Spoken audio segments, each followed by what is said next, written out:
मेरे प्रिय, एक छोटी सी कहानी से मैं अपनी बात सुन। बहुत वर्ष बीते, बहुत सदियां। किसी देश में एक बड़ा चित्रकार था।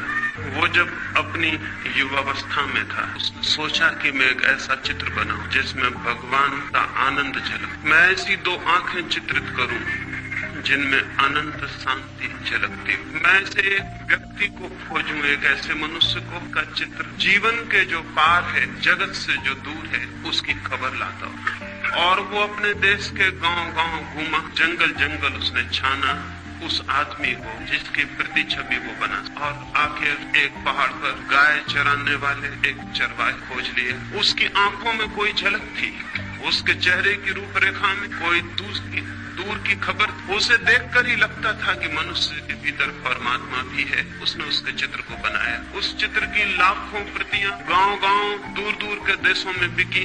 लोगों ने उस चित्र को घर में टांग कर अपने को धन्य समझा। फिर 20 वर्ष बाद वो चित्रकार बूढ़ा हो गया था और उस चित्रकार को एक ख्याल और आया। जीवन भर के अनुभव से उसे पता चला था कि आदमी में भगवान ही अगर अकेला होता तो ठीक था, आदमी में शैतान भी दिखाई पड़ता है। उसने सोचा कि मैं एक चित्र और बनाऊं जिसमें आदमी के भीतर शैतान की छवि हो, तब मेरे दोनों चित्र पूरे मनुष्य के चित्र बन सके। वो फिर गया बुढ़ापे में, जुआ घरों में, शराब खानों में, पागल घरों में। उसने खोजबीन की उस आदमी की जो आदमी न हो, शैतान हो, जिसकी आंखों में नरक की लपटें जलती हो, जिसके चेहरे की आकृति उस सब का स्मरण दिलाती हो, जो अशुभ है, कुरूप है, असुंदर है। वो पाप की प्रतिमा की खोज में निकला। एक प्रतिमा उसने परमात्मा की बनाई थी, वो एक प्रतिमा पाप की भी बनाना। और बहुत खोजने के बाद एक कारागृह में उसे एक कैदी मिल गया जिसने 7 हत्याएं की और जो थोड़े ही दिनों बाद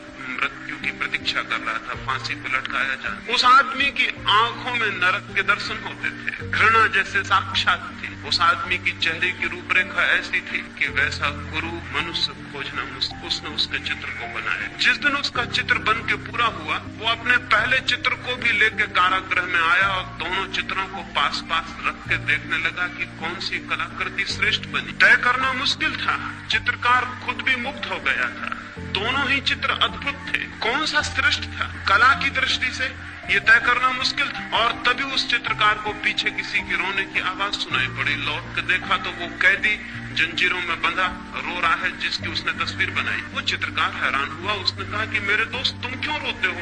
चित्रों को देखकर तुम्हें क्या तकलीफ हुई? उस आदमी ने कहा, मैंने इतने दिन तक छिपाने की कोशिश की, लेकिन आज मैं हार गया। शायद तुम्हें पता नहीं कि पहली तस्वीर भी तुमने मेरी ही बनाई। ये दोनों तस्वीरें मेरी। 20 साल पहले पहाड़ पर जो आदमी तुम्हें मिला था वो मैं, और इसलिए रोता हूँ कि मैंने 20 साल में कौन सी यात्रा कर ली, स्वर्ग से नरक की, परमात्मा से पाप। पता नहीं ये कहानी कहाँ तक सच हो या न, लेकिन हर आदमी के जीवन में 2 तस्वीरें हैं। हर आदमी के भीतर शैतान है और हर आदमी के भीतर परमात्मा भी। और हर आदमी के भीतर नरक की भी संभावना है और स्वर्ग की। हर आदमी के भीतर सौंदर्य के फूल भी खिल सकते और कुरूपता के गंदे डबरे भी। प्रत्येक आदमी इन 2 यात्राओं के बीच निरंतर डोल रहा है। ये 2 छोर हैं जिनमें से आदमी किसी को भी छू सकता है, और अधिक लोग नरक के छोर को छू लेते हैं। और बहुत कम सौभाग्यशाली है जो अपने भीतर परमात्मा को उघाड़ पाए। क्या हम अपने भीतर परमात्मा को उघाड़ पाने में सफल हो सकते हैं? क्या हम वो प्रतिमा बनेंगे जहाँ परमात्मा की झलक मिले? ये कैसे हो सकता है?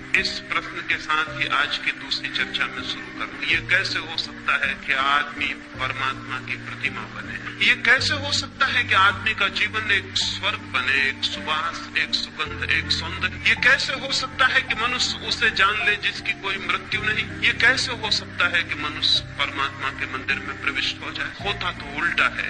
बचपन में हम कहीं स्वर्ग में होते हैं और बूढ़े होते होते नरक तक पहुंच जाते। होता उल्टा। होता यह है कि बचपन के बाद जैसे रोज हमारा पतन होता है। बचपन में तो किसी इनोसेंस, किसी निर्दोष संसार का हम अनुभव करते हैं, और फिर धीरे धीरे कपट से भरा हुआ, पाखंड से भरा हुआ मार्ग हम तय। और बूढ़े होते होते न केवल हम शरीर से बूढ़े हो जाते हैं, बल्कि हम आत्मा से भी बूढ़े हो। न केवल शरीर दीनहीन, जीर्ण जर्जर हो जाता है, बल्कि आत्मा भी पतित दीन जर्जर हो जाती है। और इसे ही हम जीवन मान लेते हैं और समाप्त। धर्म इस संबंध में संदेह उठाना चाहता है। धर्म एक बड़ा संदेह है इस संबंध में कि यह आदमी की जीवन की यात्रा गलत है, कि स्वर्ग से हम नरक तक पहुंच जाएं। होना तो उल्टा चाहिए। जीवन की यात्रा उपलब्धि की यात्रा होनी चाहिए कि हम दुख से आनंद तक पहुंचे, हम अंधकार से प्रकाश, हम मृत्यु से अमृत तक पहुंचे। प्राणों के प्राण की अभिलाषा और प्यास भी वही। प्राणों में एक ही आकांक्षा है कि मृत्यु से अमृत तक कैसे पहुंचे। प्राणों में एक ही प्यास है कि हम अंधकार से आलोक को कैसे उपलब्ध। प्राणों की एक ही मांग है कि हम असत्य से सत्य तक कैसे जा सकते। निश्चित ही सत्य की यात्रा के लिए, निश्चित ही स्वयं के भीतर परमात्मा की खोज के लिए व्यक्ति को ऊर्जा का एक संग्रह चाहिए, कंजर्वेशन चाहिए। व्यक्ति को शक्ति का एक संवर्धन चाहिए, उसके भीतर शक्ति इकट्ठी हो कि वो शक्ति का एक स्रोत बन जाए। तभी व्यक्तित्व को स्वर्ग तक ले जाया जा सकता है। स्वर्ग निर्बलों के लिए नहीं है। जीवन के सत्य उनके लिए नहीं है जो दीनहीन हो जाते हैं शक्ति को खोकर, जो जीवन की सारी शक्ति को खो देते हैं और भीतर दुर्बल और दीन हो जाते हैं। वे यात्रा नहीं कर सकते। उस यात्रा पर चढ़ने के लिए, उन पहाड़ों पर चढ़ने के लिए शक्ति चाहिए। और शक्ति का संवर्धन धर्म का सूत्र है। शक्ति का संवर्धन, कंजर्वेशन ऑफ एनर्जी। कैसे शक्ति इकट्ठी हो कि हम शक्ति के उबलते हुए भंडार हो जाएं, लेकिन हम तो दीनहीन जन। सारी शक्ति खोकर हम धीरे धीरे निर्बल होते, सब खो जाता है। भीतर रिक्तता रह जाती है, खाली। भीतर एक खालीपन के अतिरिक्त और कुछ भी नहीं छूटता। हम शक्ति को कैसे खो देते हैं। मनुष्य का शक्ति को खोने का सबसे बड़ा द्वार सेक्स है। काम मनुष्य की सबसे बड़ा द्वार, जहाँ से वो शक्ति होता है। और जैसे मैंने कल आपसे कहा, कोई कारण है जिसकी वजह से वो शक्ति को खोता है। शक्ति को कोई भी खोना नहीं चाहता है। कौन शक्ति को खोना चाहता है? लेकिन कुछ झलक है उपलब्धि की, उस झलक के लिए आदमी शक्ति को राजी। काम के क्षणों में कुछ अनुभव है, उस अनुभव के लिए आदमी सब कुछ खोने को तैयार। अगर वो अनुभव किसी और मार्ग से उपलब्ध हो सके तो मनुष्य सेक्स के माध्यम से शक्ति को खोने को कभी भी तैयार नहीं। क्या और कोई द्वार है उस अनुभव को पाने का? क्या और कोई मार्ग है उस अनुभूति को उपलब्ध करने का, जहाँ हम अपने प्राणों की गहरी से गहराई में उतर जाते हैं, जहाँ हम जीवन का ऊंचा से ऊंचा शिखर छूते हैं, जहाँ हम जीवन की शांति और आनंद की एक झलक पाते हैं?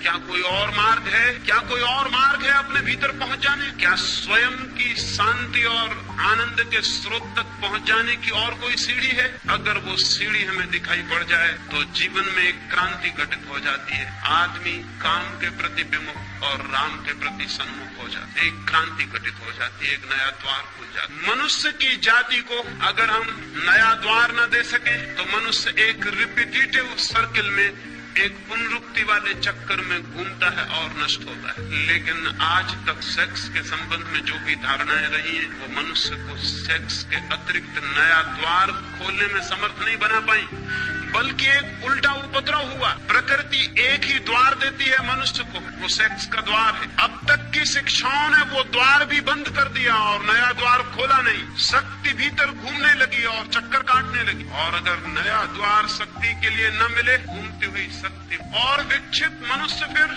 न केवल उस द्वार से जो सेक्स का सहज द्वार था निकलने की चेष्टा करता है, वो दीवालों और खिड़कियों को तोड़कर भी उसकी शक्ति बाहर बहन, वो अप्राकृतिक मार्गों से भी से बाहर बहन। ये दुर्घटना घटी है। ये मनुष्य जाति के बड़े से बड़े दुर्भाग्यों में से एक है।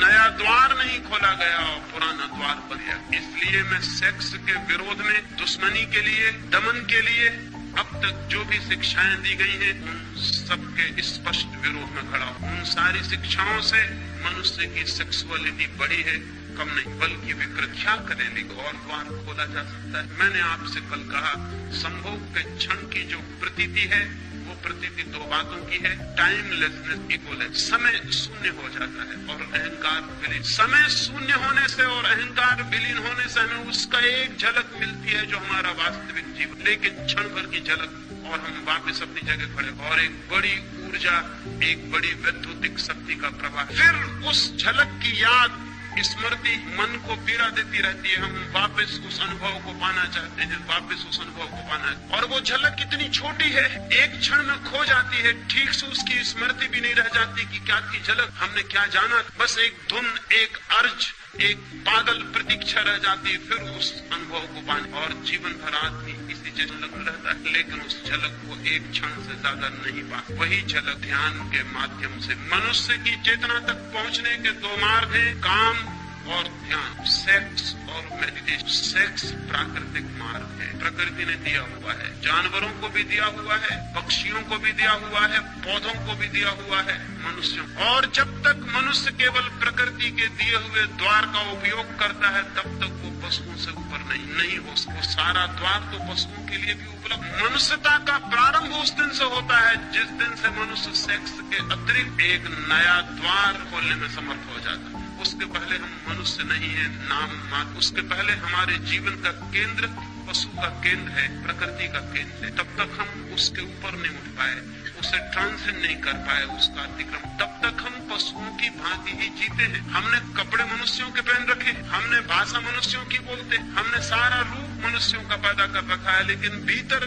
गहरे से गहरे मन के तल पर हम पशुओं से ज्यादा नहीं हो सकते हैं। और इसलिए जरा सा मौका मिल जाए और हमारी मनुष्यता को जरा सी छूट मिल जाए तो हम तत्काल पशु हो जाते हैं। हिंदुस्तान पाकिस्तान का बंटवारा, और हमें दिखाई पड़ गया कि आदमी के कपड़ों के भीतर जानवर बैठा हो। हमें दिखाई पड़ गया कि वो लोग जो कल मस्जिद में प्रार्थना करते थे और मंदिर में गीता पढ़ते थे, क्या कर रहे हैं? वो हत्याएं कर रहे हैं, वो बलात्कार कर रहे हैं। वो सब वही लोग जो मंदिरों मस्जिदों में दिखाई पड़, वही लोग बलात्कार करते हुए दिखाई पड़। क्या हो गया है? अभी दंगा फसाद हो जाए, अभी यहाँ दंगा हो जाए और यही आदमी को दंगे में मौका मिल जाएगा अपनी आदमी से छुट्टी ले ले, और फौरन वो जो भीतर छिपा हुआ पशु है प्रकट, वो हमेशा तैयार है, प्रतीक्षा कर रहा है कि मुझे मौका मिल जाए। भीड़ भाड़ में उसे मौका मिल जाता है, वो जल्दी से छोड़ देता है अपना ख्याल।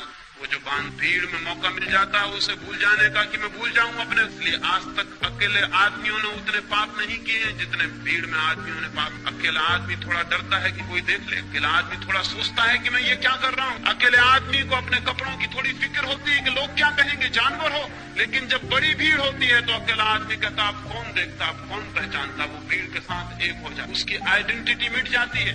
अब वो फला नाम का आदमी नहीं, अब एक बड़ी भीड़ है, और बड़ी भीड़ जो करती है वो भी करता है, हत्या करता है, आग लगाता है, बलात्कार का। भीड़ में उसे मौका मिल जाता है कि वो अपने पशु को फिर से छुट्टी दे दे जो उसके भीतर छिपा है। और इसीलिए आदमी 10-5 वर्षों में युद्ध की प्रतीक्षा करने लगता, दंगों की प्रतीक्षा करने लगता है। अगर हिंदू मुस्लिम का बहाना मिल जाए तो हिंदू मुस्लिम सही, अगर हिंदू मुस्लिम का न मिले तो गुजराती मराठी भी काम कर सकता है। अगर गुजराती मराठी ना हो तो हिंदी बोलने वाला और गैर हिंदी बोलने वाला भी काम कर। कोई भी बहाना चाहिए आदमी को, उसके भीतर के पुष्टि चाहिए। घबरा जाता है पशु, भीतर बंद रहते रहते वो कहता है मुझे प्रकट। और आदमी के भीतर का पशु तब तक नहीं मिटता है जब तक पशुता का जो सहज मार्ग है उसके ऊपर मनुष्य की चेतना न उठे। पशुता का सहज मार्ग, हमारी ऊर्जा, हमारी शक्ति का एक ही द्वार है बहने का, वो है सेक्स। और वो द्वार बंद कर दें तो कठिनाई खड़ी हो जाती है। उस द्वार को बंद करने के पहले नए द्वार का उद्घाटन होना जरूरी है। जीवन चेतना नई दिशा में प्रवाहित हो, लेकिन ये हो सकता है ये आज तक किया नहीं गया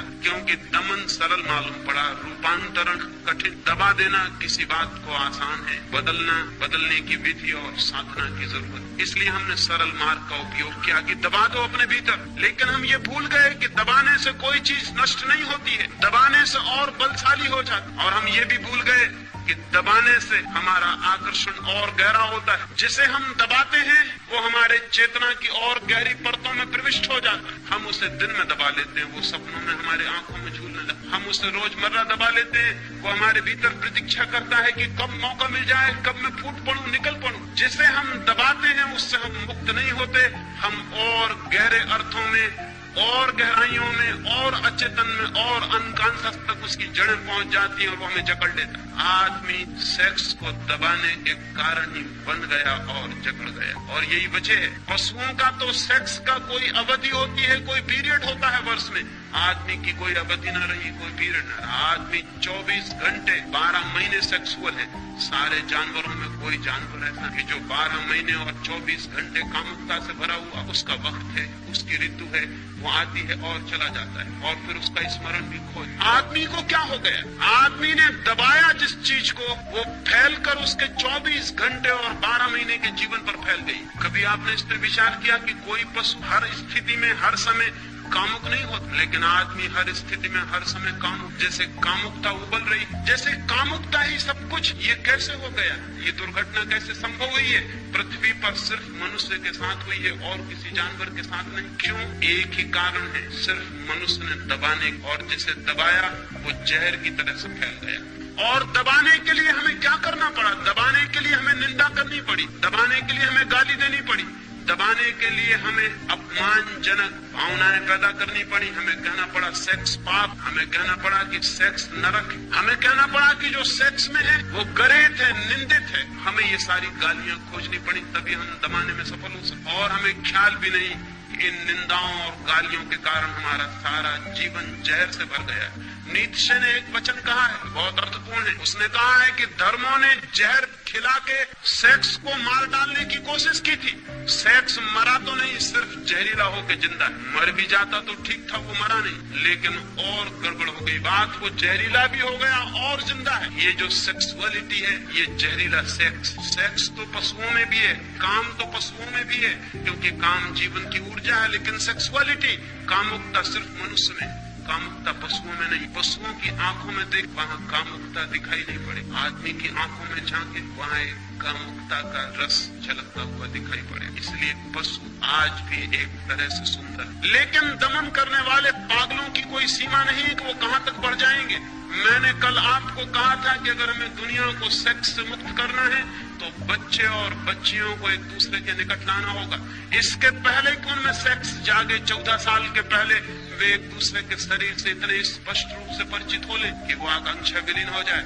लेकिन अमेरिका में अभी अभी एक नया आंदोलन चला है, और वो नया आंदोलन वहाँ के बहुत धार्मिक लोग चला रहे हैं। शायद आपको पता भी ना हो, वो नया आंदोलन बड़ा अद्भुत। वो आंदोलन ये है कि सड़कों पर गाय, भैंस, घोड़े, कुत्ता, बिल्ली को भी बिना कपड़ों के नहीं निकाला जाए, उनको कपड़े पहन के निकाला। उनको भी कपड़े पहनाने चाहिए, क्योंकि नंगे पशुओं को देखकर बच्चे बिगड़ सकते हैं। बड़े मजे, नंगे पशुओं को देखकर बच्चे बिगड़ सकते हैं।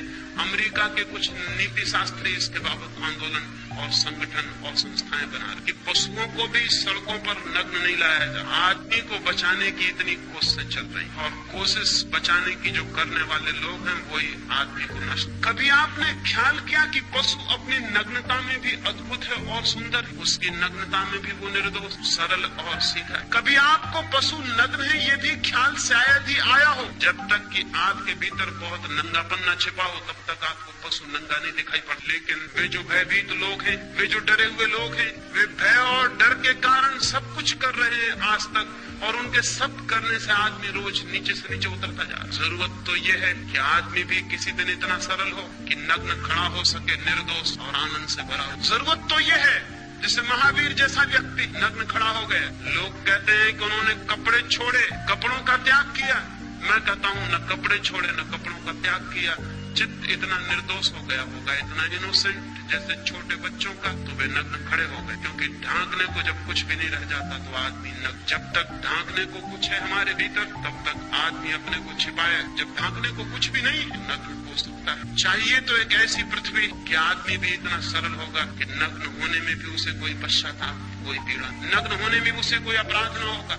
आज तो हम कपड़े पहनकर भी अपराधी मालूम होते हैं। हम कपड़े पहन के भी नंगे हैं, और ऐसे लोग भी रहे हैं जो नग्न होकर भी नग्न नहीं। नंगापन मन की एक वृत्ति, सरलता, निर्दोष चित्त, फिर नग्नता भी सार्थक हो जाती है, वो भी एक सौंदर्य ले ले। लेकिन अब तक आदमी को जहर पिलाया गया है, और जहर का परिणाम ये हुआ कि हमारा सारा जीवन एक कोने से लेकर दूसरे कोने तक विषाक्त हो गया है। स्त्रियों को हम कहते हैं पति को परमात्मा समझ, और उन स्त्रियों को बचपन से सिखाया गया है कि सेक्स पाप, नरक। वे कल विवाहित, वे उस पति को कैसे परमात्मा मान सकेंगी जो उन्हें सेक्स में और नरक में ले जा रहा। एक तरफ हम सिखाते हैं पति परमात्मा है, और पत्नी का अनुभव कहता है कि यही पहला पापी है जो मुझे नरक में घसीट रहा है। एक बहन ने मुझे आकर कहा पिछली मीटिंग में, जब मैं यहाँ बोला भारतीय विद्या भवन में, तो एक बहन मेरे पास उसी दिन आई और उसने कहा कि मैं बहुत गुस्से में हूँ, मैं बहुत क्रोध में हूँ। सेक्स तो बड़ी घृणित चीज है, सेक्स तो पाप है, और आपने सेक्स की इतनी बात क्यों? मैं तो घृणा करती हूँ सेक्स। अब ये पत्नी है, इसका पति है, इसके बच्चे हैं, बच्चियां और ये पत्नी सेक्स को घृणा करती, ये पति को कैसे प्रेम कर सकती जो इसे सेक्स में ले जा रही, ये उन बच्चों को कैसे प्रेम कर सकती है जो सेक्स से पैदा हो रहे हैं। इसका प्रेम जहरीला रहेगा, इसके प्रेम में जहर छिपा रहेगा। पति और इसके बीच एक बुनियादी दीवार खड़ी रहेगी, बच्चों और इसके बीच एक बुनियादी दीवार खड़ी रहेगी, क्योंकि वो सेक्स की दीवार और सेक्स की कंडेमनेशन की वृत्ति बीच में खड़ी है। ये बच्चे पाप से आए, ये पति और मेरे बीच पाप का संबंध, और जिनके साथ पाप का संबंध है उनके प्रति हम मैत्रीपूर्ण हो सकते हैं। पाप के प्रति हम मैत्री, सारी दुनिया का ग्रस्त जीवन नष्ट किया है सेक्स को गाली देने वाले, निंदा करने वाले लोग, और उन्होंने इसे नष्ट करके जो दुष्परिणाम लाए हैं वो ये नहीं है कि सेक्स से लोग मुक्त हो गए हों। जो पति अपनी पत्नी और अपने बीच एक दीवार पाता है पाप की, वो पत्नी से कभी भी तृप्ति अनुभव नहीं कर पाता। आसपास की स्त्रियों को खोजता है, वेश्याओं को खोजता है, खोजेगा। अगर पत्नी से उसे तृप्ति मिल गई होती तो शायद इस जगत की सारी स्त्रियां उसके लिए माँ और बहन हो जाती, लेकिन पत्नी से भी तृप्ति न मिलने के कारण सारी स्त्रियां उसे पोटेंशियल औरतों की तरह, पोटेंशियल पत्नियों की तरह मालूम पड़ती है, जिनको में बदला जा सकता है। ये स्वाभाविक है, ये होने वाला था, क्योंकि जहाँ तृप्ति मिल सकती थी वहाँ जहर है, वहाँ पाप है, और तृप्ति नहीं मिलती, और वो चारों तरफ भटकता है और खोजता है, और क्या क्या ईजादें करता है खोज के आदमी। अगर उन सारी ईजादों को हम सोचने बैठे तो घबरा जाएंगे, आदमी ने क्या क्या ईजादें। लेकिन एक बुनियादी बात पर ख्याल नहीं किया कि वो जो प्रेम का कुआं था, वो जो काम का कुआं था, वो जहरीला बना दिया। और जब पति और पत्नी के बीच जहर का भाव हो, घबराहट का भाव हो, पाप का भाव हो, फिर ये पाप की भावना रूपांतरण नहीं करने देगी। अन्यथा मेरी समझ ये है कि एक पति और पत्नी अगर एक दूसरे के प्रति समझ पूर्वक, प्रेम से भरे हुए, आनंद से भरे हुए और सेक्स के प्रति बिना निंदा के सेक्स को समझने की चेष्टा करेंगे तो आज नहीं कल उनके बीच का संबंध रूपांतरित हो जाने वाला है। ये हो सकता है कि कल वही पत्नी माँ जैसी दिखाई पड़े। गांधी जी 1930 के करीब श्रीलंका गए, उनके साथ कस्तूरबा साथ। संयोजकों ने समझा कि शायद गांधी जी की माँ साथ आई हुई, क्योंकि गांधी जी कस्तूरबा को खुद भी बाही कहते थे। लोगों ने समझा कि शायद उनकी माँ हो। संयोजकों ने परिचय देते हुए कहा कि गांधी जी आए हैं, और बड़े सौभाग्य की बात उनकी माँ भी साथ आई, वो उनके बगल में बैठ। गांधी जी के सेक्रेटरी तो घबरा गए कि ये तो भूल हमारी, हमें बताना था कि साथ में कौन है, लेकिन अब तो बड़ी देर हो चुकी। गांधी तो मंच पर जाके बैठ भी गए थे और बोलना शुरू। सेक्रेटरी घबराए हुए हैं कि गांधी पीछे क्या कहें। उन्हें कल्पना भी नहीं हो सकती थी कि गांधी नाराज नहीं होंगे, क्योंकि ऐसे पुरुष बहुत कम हैं जो पत्नी को मां बनाने में समर्थ हो जाते। लेकिन गांधी जी ने कहा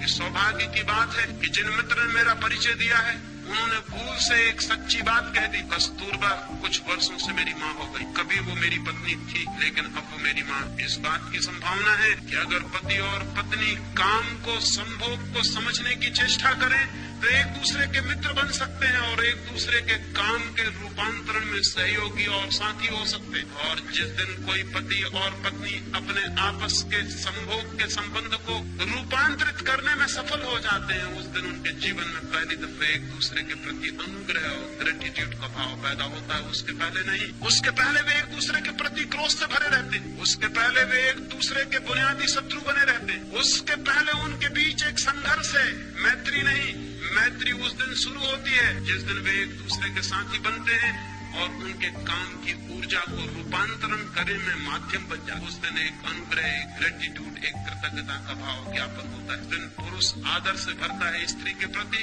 क्योंकि स्त्री ने उसे काम वासना से मुक्त होने में सहायता पहुंचाई। उस दिन स्त्री अनुग्रहित होती है पुरुष के प्रति कि उसने उसे साथ दिया और उसकी वासी दिलवाई। उस दिन वे सच्ची मैत्री में बनते, जो काम की नहीं प्रेम की मैत्री। उस दिन उनका जीवन ठीक उस दिशा में जाता है जहाँ पत्नी के लिए पति परमात्मा हो जाता है और पति के लिए पत्नी परमात्मा। उस दिन लेकिन वो हुआ तो विषाक्त कर दिया। इसलिए मैंने कल कहा मुझसे बड़ा शत्रु सेक्स का खोजना कठिन है, लेकिन मेरी शत्रुता का ये मतलब नहीं कि मैं सेक्स को गाली दूं और निंदा करूं। मेरी शत्रुता का मतलब ये है कि मैं सेक्स को रूपांतरित करने के संबंध में दिशा सूचन करूं। मैं आपको कहूं कि वो कैसे रूपांतरित हो सकता है। मैं कोयले का दुश्मन हूं क्योंकि मैं कोयले को हीरा बनाना चाहता हूं। मैं सेक्स को रूपांतरित करना कैसे रूपांतरित, उसकी क्या विधि होगी। मैंने आपसे कहा एक द्वार खोलना जरूरी है, नया द्वार। बच्चे जैसे ही पैदा होते वैसे ही उनके जीवन में सेक्स का आगमन नहीं हो जाता। अभी देर है, अभी शरीर शक्ति इकट्ठी करेगा, अभी शरीर के अणु मजबूत होंगे। अभी उस दिन की प्रतीक्षा है जब शरीर पूरा तैयार हो जाएगा, ऊर्जा इकट्ठी होगी और द्वार जो बंद रहा है 14 वर्षों तक वो खुल जाएगा ऊर्जा के धक्के से और सेक्स की दुनिया शुरू हो। एक बार द्वार खुल जाने के बाद नया द्वार खोलना कठिन हो जाता, क्योंकि समस्त ऊर्जाओं का नियम यह है, समस्त शक्तियों का, वे एक दफा अपना मार्ग खोज लें बहने के लिए तो वे उसी मार्ग से बहना पसंद कर। गंगा बह गई है सागर की तरफ, उसने एक बार रास्ता खोज, अब वो उसी रास्ते से बही चली। रोज रोज नया पानी आता है, उसी रास्ते से बहता हुआ चला जाता। गंगा रोज नए रास्ते नहीं खोजती। जीवन की ऊर्जा भी एक रास्ता खोज लेती, फिर वो उसी से बहती चली जाती। अगर जमीन को कामुकता से मुक्त करना है तो सेक्स का रास्ता खुलने के पहले नया रास्ता, ध्यान का रास्ता तोड़ देना जरूरी।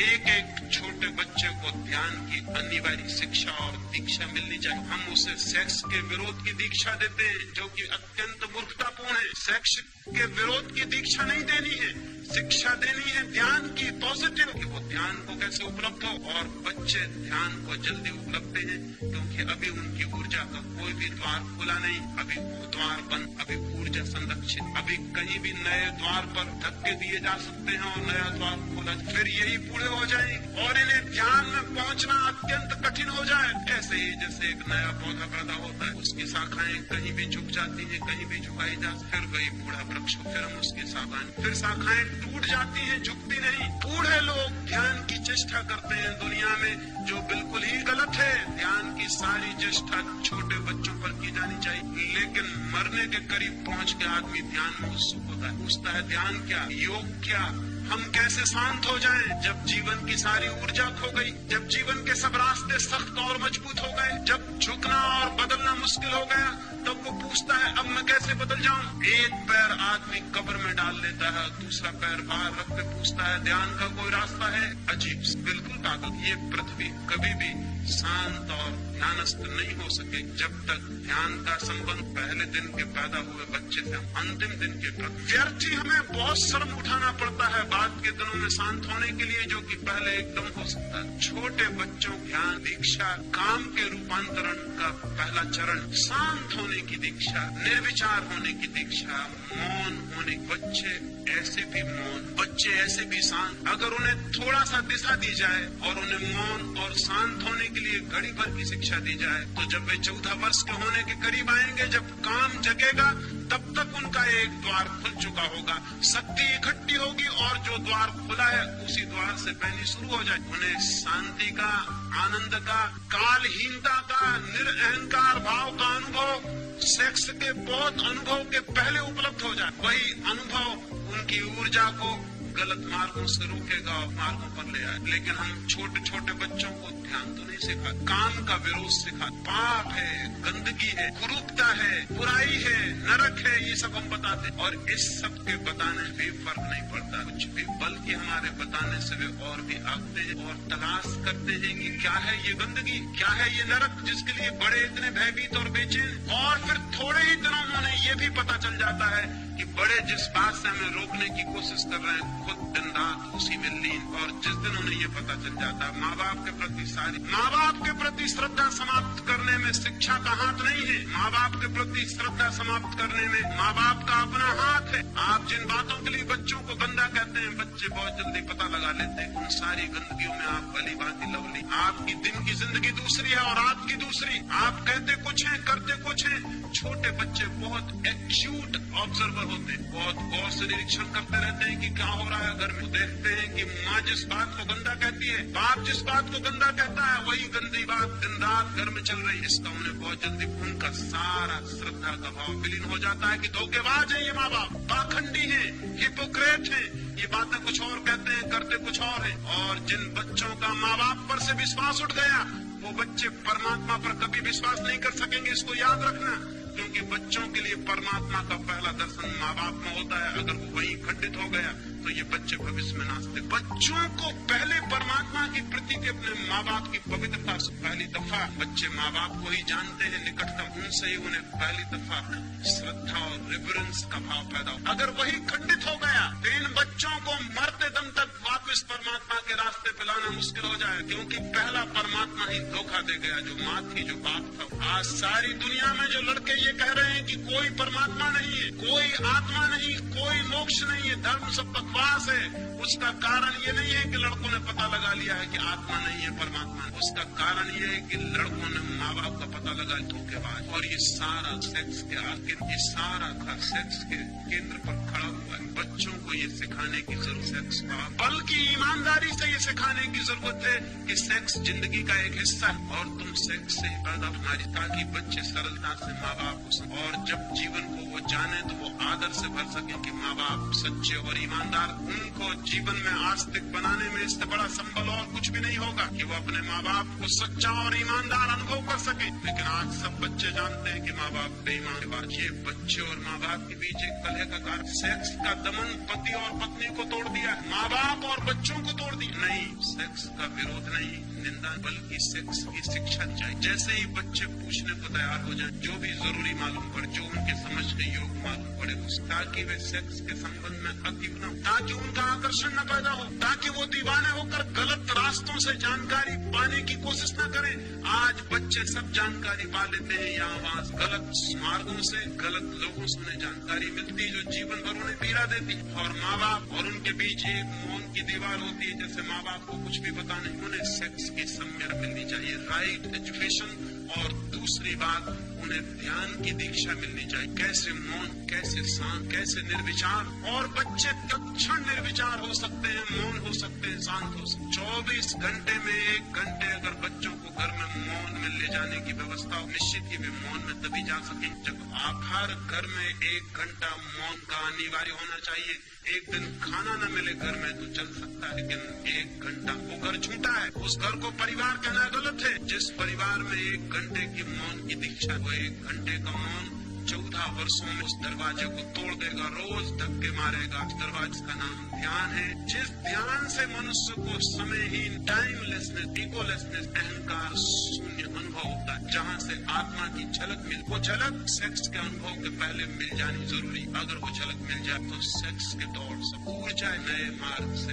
ये मैं पहला चरण कहता हूँ। ब्रह्मचर्य की साधना में, सेक्स के ऊपर उठने की साधना में, सेक्स की ऊर्जा के ट्रांसफॉर्मेशन के लिए पहला चरण है ध्यान। और दूसरा, बच्चे को बचपन से ही प्रेम की दीक्षा दी जाए। हम अब तक यही सोचते रहे हैं कि प्रेम की शिक्षा मनुष्य को सेक्स में ले जाएगी। ये बात अत्यंत भ्रांत। सेक्स की शिक्षा तो मनुष्य को प्रेम में ले जा सकती है, लेकिन प्रेम की शिक्षा कभी किसी मनुष्य को सेक्स में नहीं ले जाती। बल्कि सच्चाई उल्टी है। जितना प्रेम विकसित होता है, उतनी ही सेक्स की ऊर्जा प्रेम में रूपांतरित होकर बटनी शुरू हुआ। जो लोग जितने कम प्रेम से भरे होते हैं, उतने ही ज्यादा कामुक होंगे, उतने ही सेक्सुअल होंगे। जिनके जीवन में जितना कम प्रेम है, उनके जीवन में उतनी ही ज्यादा घृणा होगी। जिनके जीवन में जितना कम प्रेम है, उनके जीवन में उतना ही विद्वेष होगा।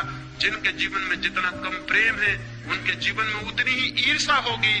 जिनके जीवन में जितना कम प्रेम है, उतनी ही उनके जीवन में प्रतिस्पर्धा होगी। जिनके जीवन में जितना कम प्रेम है, उनके जीवन में उतनी चिंता और दुख होगा। दुख, चिंता, ईर्ष्या, घृणा, द्वेष, इन सब से जो आदमी जितना ज्यादा घिरा है, उसकी शक्तियां सारी की सारी भीतर इकट्ठी हो जाती है। कि निकास मार्ग नहीं रह जाता, उनके निकास का एक ही मार्ग रह जाता है, प्रेम शक्तियों का निकास बनता है। प्रेम बहाव है, क्रिएशन, सृजनात्मक है प्रेम, इसलिए वो बहता है और एक तृप्ति लाता है। वो तृप्ति सेक्स की तृप्ति से बहुत ज्यादा कीमती और गहरी। जिससे वो तृप्ति मिल गई, वो फिर कंकड़ पत्थर नहीं बीनता, जिससे हीरे जवाहरात मिल। लेकिन घृणा से भरे आदमी को वो तृप्ति कभी नहीं मिलती। घृणा में वो तोड़ देता है चीजों को, लेकिन तोड़ने से कभी किसी आदमी को कोई तृप्ति नहीं मिलती। तृप्ति मिलती है निर्माण कर। द्वेष से भरा आदमी संघर्ष करता है, लेकिन संघर्ष से कोई तृप्ति नहीं मिलती। तृप्ति मिलती है दान देने से, छीन लेने से नहीं। संघर्ष करने वाला छीन लेता है, छीनने से वो तृप्ति कभी नहीं मिलती जो किसी को दे देने से वरदान। महत्वाकांक्षी आदमी एक पद से दूसरे पद की यात्रा करता रहता है, लेकिन कभी भी शांत नहीं हो पाता। शांत वे होते हैं जो पदों की यात्रा नहीं, बल्कि प्रेम की यात्रा, प्रेम के एक तीर्थ से दूसरे तीर्थ की यात्रा। जितना आदमी प्रेम पूर्ण होता है, उतना तृप्ति, एक कंटेंटमेंट, एक गहरा संतोष, एक आनंद का भाव, एक उपलब्धि का भाव उसके प्राणों के रग रग में बहने लगता है, उसके सारे शरीर से एक रस झलकने लगता है जो तृप्ति का रस है, जो आनंद का रस। वैसा तृप्त आदमी सेक्स की दिशा नहीं जाता। जाने के लिए, रोकने के लिए चेष्टा नहीं करनी पड़ती, वो जाता ही, क्योंकि यही तृप्ति क्षण भर को सेक्स से मिलती थी, प्रेम से ये तृप्ति 24 घंटे को मिल जाती। तो दूसरी दिशा है कि व्यक्तित्व का अधिकतम विकास प्रेम के मार्ग। हम प्रेम करें, हम प्रेम दें, हम प्रेम में जिए, और जरूरी नहीं है कि हम प्रेम मनुष्य को ही देंगे तभी प्रेम की दीक्षा होगी। प्रेम की दीक्षा तो पूरे व्यक्तित्व के प्रेम पूर्ण होने की दीक्षा है, वो तो टू बी लविंग होने की दीक्षा है। एक पत्थर को भी हम उठाएं तो ऐसे उठा सकते हैं जैसे मित्र को उठा रहे हैं, और एक आदमी का हाथ भी हम ऐसे पकड़ सकते हैं जैसे शत्रु का हाथ पकड़े हो। एक आदमी वस्तुओं के साथ भी प्रेम पूर्ण व्यवहार कर सकता है, एक आदमी आदमियों के साथ भी ऐसा व्यवहार करता है जैसा साथ भी नहीं करना है। घृणा से भरा हुआ आदमी वस्तुएं समझता है, मनुष्य प्रेम से भरा हुआ वस्तुओं को भी व्यक्तित्व देता है। एक फकीर से मिलने एक जर्मन यात्री गया, वो किसी क्रोध में होगा, उसने दरवाजे पर जोर से जूते खोल दिए। जब जूतों को पटका, धक्का दिया दरवाजे को जोर से, क्रोध में आदमी जूते भी खोलता है तो ऐसे जैसे दुश्मन, दरवाजा भी खोलता है तो ऐसे जैसे दरवाजे से कोई झगड़ा हो। दरवाजे को धक्के देकर वो भीतर गया, उस फकीर से जाके नमस्कार किया। उस फकीर ने कहा कि नहीं, अभी मैं नमस्कार का उत्तर न दे सकूंगा, पहले तुम दरवाजे से और जूतों से क्षमा मांगो। आदमी ने कहा, पागल हो गए, दरवाजों और जूतों से क्षमा, क्या उनका भी कोई व्यक्तित्व है? उस फकीर ने कहा, तुमने क्रोध करते समय कभी भी न सोचा कि इनका कोई व्यक्तित्व, तुमने जूते ऐसे पटके जैसे उनमें जान, जैसे उनका कोई कसूर हो, तुमने दरवाजा ऐसा खोला जैसे तुम दुश्मन हो। नहीं, जब तुमने क्रोध करते वक्त उनका व्यक्तित्व मान लिया, पहले जाओ क्षमा मांग के आ जाओ, तब मैं तुमसे आगे बात करूँ, अन्यथा मैं बात करने। अब वो आदमी दूर जर्मनी से उस फकीर को मिलने गया, इतनी सी बात पर मुलाकात न हो सकेगी, मजबूरी उसे जाकर दरवाजे पर हाथ जोड़ के क्षमा मांगनी पड़ी कि मित्र क्षमा कर। जूतों को कहना पड़ा, माफ करिए, भूल हो गई हमने जो आपको इस भांति गुस्से में खोला। उस जर्मन यात्री ने लिखा है कि लेकिन जब मैं क्षमा मांग रहा था तो पहले तो मुझे हंसी आई कि मैं क्या पागल बनकर, लेकिन जब मैं क्षमा मांग चुका तो मैं हैरान कि इतनी शांति मालूम हुई जिसकी मुझे कल्पना नहीं हो सकती थी कि दरवाजे और मांग। मैं जाकर उस फकीर के पास बैठा, वो हंसने लगा और उसने कहा, अब ठीक, अब कुछ बात हो सकती है, तुमने थोड़ा प्रेम जाहिर किया, अब बंदित समझ भी सकते हो, क्योंकि अब तुम प्रफुल्लित, अब तुम आनंद से भर गए। सवाल मनुष्यों के साथ ही प्रेम पूर्ण होने का नहीं, प्रेम पूर्ण होने का है। ये सवाल नहीं है कि माँ को प्रेम दो, ये गलत बातें हैं। जब कोई माँ अपने बच्चे को कहती है कि मैं तेरी माँ हूँ इसलिए प्रेम कर, तब वो गलत शिक्षा दे रही है, क्योंकि जिस प्रेम में इसलिए लगा हुआ है, देयरफॉर, वो प्रेम झूठा। जो कहता है इसलिए प्रेम करो कि मैं बाप हूँ, वो गलत शिक्षा दे रहा है, वो कारण बता रहा है प्रेम का। प्रेम अकारण होता है, प्रेम कारण सहित नहीं होता। माँ कहती मैं तेरी माँ हूँ, मैंने तुझे इतने दिन पाला पोसा बड़ा किया इसलिए प्रेम कर, वो वजह बता रही, प्रेम खत्म हो गए। अगर वो प्रेम भी होगा तो बच्चा झूठा प्रेम दिखाने की कोशिश करेगा, क्योंकि ये माँ है इसलिए प्रेम दिखाना नहीं। प्रेम की शिक्षा का मतलब है प्रेम का कारण नहीं, प्रेम पूर्ण होने की सुविधा और व्यवस्था कि बच्चा प्रेम पूर्ण हो सके।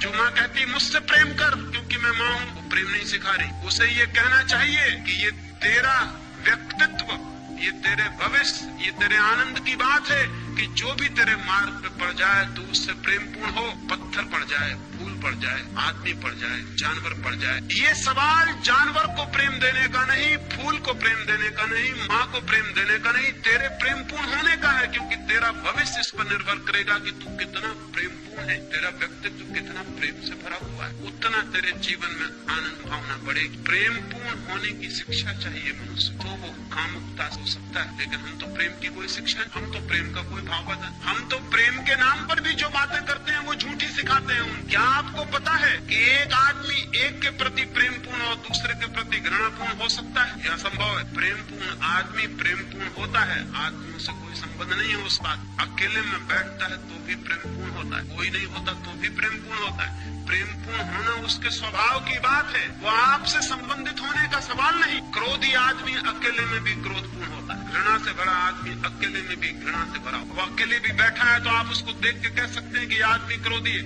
हालांकि वो किसी पे क्रोध नहीं कर रहा है, लेकिन उसका सारा व्यक्तित्व। प्रेम पूर्ण आदमी अगर अकेले में बैठा है तो आप कहेंगे ये आदमी कितने प्रेम से भरा हुआ है। फूल एकांत में खिलते हैं जंगल के तो वहाँ भी सुगंध बिखेरते रहते हैं, चाहे कोई सूंघने वाला हो या ना, रास्ते से कोई निकले या निकले, कोई सुगंधित होता है। फूल का सुगंधित होना स्वभाव है, इस भूल में आप मत पड़ना समझना कि आपके लिए सुगंधित हो रहा है। प्रेम पूर्ण होना व्यक्तित्व बनाना चाहिए, वो हमारा व्यक्तित्व। इससे कोई संबंध नहीं कि वो किसके प्रति, लेकिन जितने प्रेम करने वाले लोग हैं वो सोचते हैं कि मेरे प्रति प्रेम पूर्ण हो जाओ और किसी के प्रति नहीं, और उनको पता नहीं कि जो सबके प्रति प्रेम पूर्ण नहीं वो किसी के प्रति प्रेम पूर्ण नहीं। पत्नी कहती पति से मुझे प्रेम करना बस, फिर आ गया स्टॉप, फिर इधर उधर कहीं देखना मत, फिर और कहीं तुम्हारे प्रेम की जरा सी धारा न बहे, बस प्रेम यानी इस तरफ। और उस पत्नी को पता नहीं कि ये प्रेम झूठा वो अपने हाथ से किए ले रही। जो पति प्रेम पूर्ण नहीं है हर स्थिति में हर एक के प्रति, पत्नी के प्रति भी प्रेम पूर्ण कैसा है? प्रेम पूर्ण 24 घंटे के जीवन का स्वभाव। वो ऐसी कोई बात नहीं कि हम किसी के प्रति प्रेम पूर्ण हो जाएं और किसी के प्रति प्रेम, लेकिन आज तक मनुष्यता इसको समझने में समर्थ नहीं हो पाई। बाप कहता है कि मेरे प्रति प्रेम पूर्ण, लेकिन घर में जो चपरासी है उसके प्रति वो तो नौकर, लेकिन उसे पता नहीं कि जो बेटा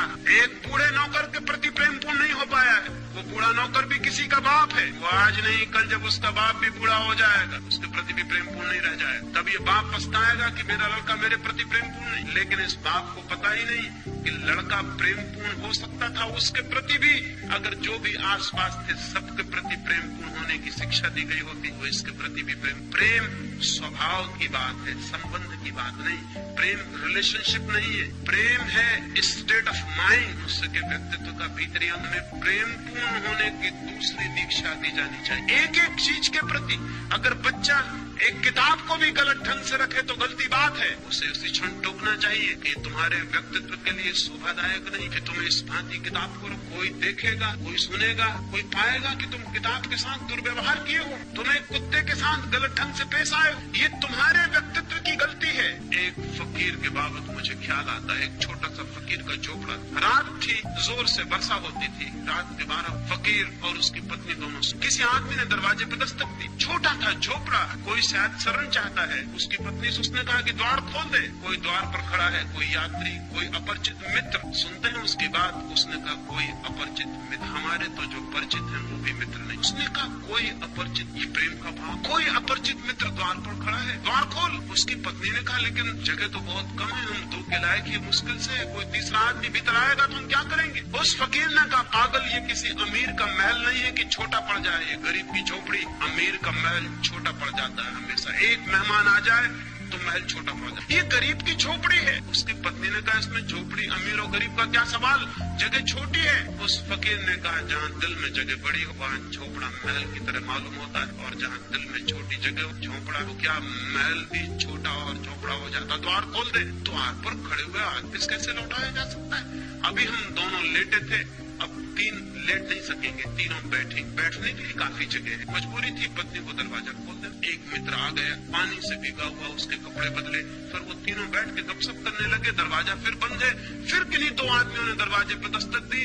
अब उस फकीर ने उस मित्र को कहा, वो दरवाजे के पास था, कि दरवाजा खोल दो, मालूम होता है कोई आया। उस आदमी ने कहा कैसे खोल दो दरवाजा, जगह कहाँ है यहाँ? वो आदमी भी 2 घड़ी पहले आया और भूल गया ये बात कि जिस प्रेम ने मुझे जगह दी वो मुझे जगह नहीं दी थी, प्रेम था उसके भीतर इसलिए जगह दी थी। अब फिर कोई दूसरा आ गया, फिर जगह बनानी पड़ेगी। लेकिन उस आदमी ने कहा नहीं, दरवाजा खोलने की जरूरत नहीं, मुश्किल से हम 3 बैठे हुए। वो फकीर हंसने लगा, उसने कहा बड़े पागल हो, मैंने तुम्हारे लिए जगह नहीं की थी, प्रेम था इसलिए जगह की थी, प्रेम अब भी है, तुम पर चुप गई नहीं गया और समाप्त नहीं हो गया, दरवाजा खोलो। अभी हम दूर दूर बैठे हैं, फिर हम पास पास बैठ जाएंगे, पास पास बैठने के लिए काफी जगह, रात ठंडी है, पास पास बैठने में आनंद ही और होगा। दरवाजा खोलना पड़ा, 2 आदमी भीतर आ गए, फिर वे पास पास बैठ के गपशप करने लगे, और थोड़ी देर बीती है और रात आगे बढ़ गई और वर्षा हो रही, और एक गधे ने आके सिर लगाया दरवाजे, पानी में भीग गया है, वो रात शरण चाहता है। उस फकीर ने कहा कि मित्रों, वो 2 मित्र दरवाजे पर बैठे हुए थे जो पीछे आए थे, दरवाजा खोल दो। कोई अपरिचित मित्र फिर आ गया, उन लोगों का ये मित्र वगैरह नहीं है, ये गधा है,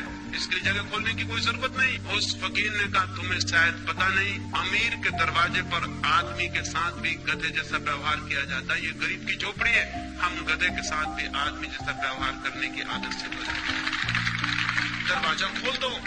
पर वे दोनों कहने लगे जगह। उस फकीर ने कहा जगह बहुत है, अभी हम बैठे हैं, अब हम खड़े हो जाएंगे, खड़े होने के लिए काफी जगह, और फिर तुम घबराओ मत, अगर जरूरत पड़ेगी तो मैं हमेशा बाहर होने के लिए तैयार हूँ, प्रेम इतना कर सकता है। एक लविंग एटीट्यूड, एक प्रेमपूर्ण हृदय बनाने की जरूरत है। जब प्रेमपूर्ण हृदय बनता है, व्यक्तित्व का एक तृप्ति का भाव, एक रसपूर्ण तृप्ति। क्या आपको कभी ख्याल है जब भी आप किसी के प्रति जरा से प्रेमपूर्ण हुए, पीछे एक तृप्ति की लहर छूट गई? क्या आपको कभी भी ख्याल है कि जीवन में तृप्ति के क्षण वे ही रहे हैं जो बेशर्त प्रेम के क्षण रहे होंगे, जब कोई शर्त ना रही होगी प्रेम?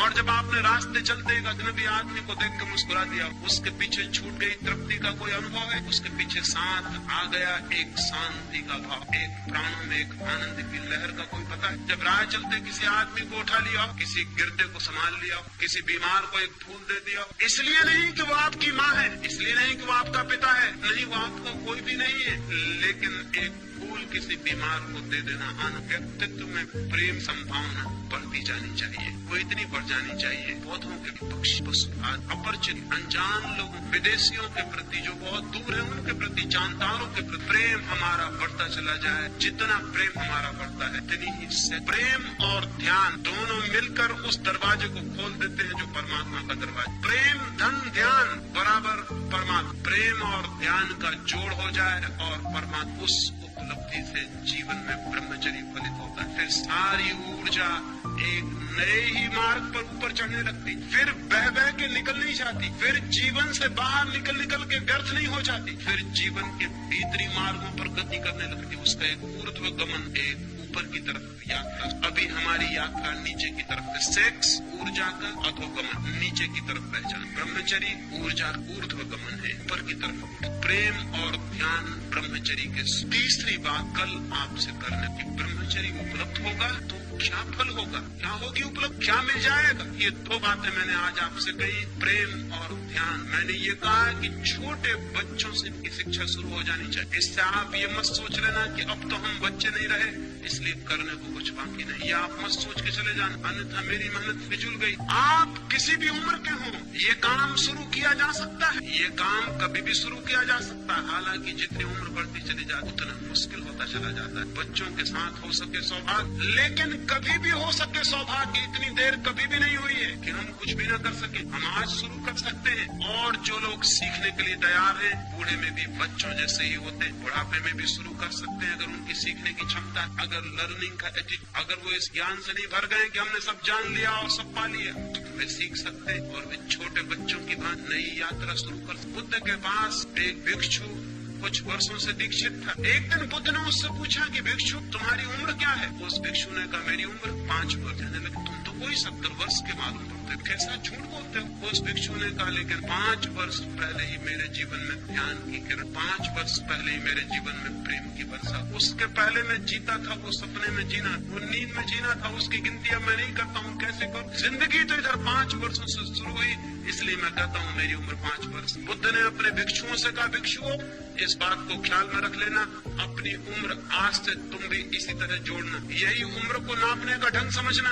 अगर प्रेम और ध्यान का जन्म नहीं हुआ है तो उम्र फिजूल चली गई, अभी आपका ठीक जन्म भी नहीं, और कभी भी इतनी देर नहीं हुई जबकि हम प्रयास करें, श्रम करें और हम अपने नए जन्म। लिए मेरी बात से ये नतीजा मत निकाल लेना कि आप तो बचपन के पार हो चुके, इसलिए ये बात आने वाले बच्चों के लिए, कोई आदमी किसी भी क्षण इतने दूर नहीं निकल गया है कि वापस न लौटा है। कोई आदमी कितने ही गलत रास्तों पर चला हो, ऐसी जगह नहीं पहुंच गया है कि ठीक रास्ता उसे दिखाई न पड़ सके। कोई आदमी कितने ही हजारों वर्षों से अंधकार में रह रहा हो, इसका मतलब ये नहीं है कि वो दिया जलाएगा तो अंधकार कहेगा कि मैं 1000 वर्ष पुराना हूँ, इसलिए नहीं टूटता। दिया जलाने से एक दिन का अंधकार भी टूटता है, 1000 साल का अंधकार भी उसी तरह टूट जाता है। दिया जलाने की चेष्टा बचपन में आसानी से हो सकती है, बाद में थोड़ी कठिनाई है, लेकिन कठिनाई का अर्थ असंभावना नहीं, कठिनाई का अर्थ है थोड़ा ज्यादा श्रम, कठिनाई का अर्थ है थोड़ा ज्यादा संकल्प, कठिनाई का अर्थ है थोड़ा